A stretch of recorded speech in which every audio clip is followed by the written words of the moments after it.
नमस्कार, मैं हूं रविंद्र जैन और आप देख रहे हैं मुंबई मास टाइम्स। आइए देखते हैं आज की मुख्य खबर। दुर्दैवी अशा प्रकारची ही घटना आहे। ही इमारत C1 कॅटेगरीची होती। ती रिकामी करण्याचे आदेश दिले होते।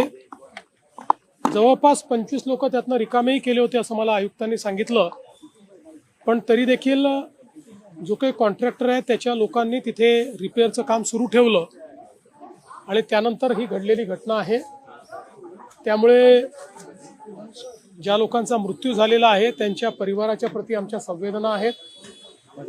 काही लोक जखमी आहेत जे त्या ठिकाणी दुर्दैवाने मृत्युमुखी पडले। त्यांना शासनाच्या वतीने त्यांच्या परिवाराला आम्ही मदत करणार आहोत आणि त्याच वेळी अशा पद्धतीने ज्या कंत्राटदाराने हे काम सुरू ठेवलं त्याच्यावरही फौजदारी कारवाई करावी अशा प्रकारचा आदेश आयुक्तांना देण्यात आलेला आहे।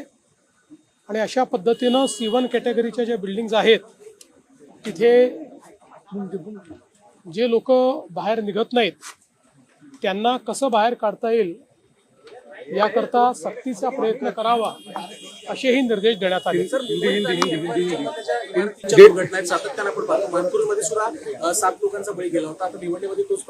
मुळामध्ये जसं मी सांगितलं की C1 कॅटेगरी म्हणजे धोकादायक इमारत म्हणून घोषित झाल्यानंतर तिथनं लोकांना बाहेर आपण काढतो।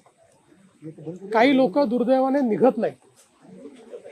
आता आपण मानखुर्दची जर दुर्घटना बघितली तिथे देखील रिकामी झालेली बिल्डिंग पडली आणि ज्या ठिकाणी पडली ते रिकामं केलं होतं पण त्यातले काही लोक निघालेले नव्हते। त्यामुळे मला असं वाटतं की जीव अत्यंत महत्त्वाचा आहे।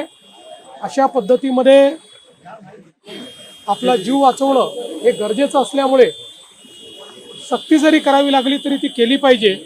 अर्थात त्या संदर्भात न्यायालयाचे काही निर्देश असल्यामुळे एका लेवलपेक्षा जास्त सक्ती करता येत नाही, पण तरी देखील हा प्रयत्न असतो की सक्ती करून लोकांना बाहेर काढा।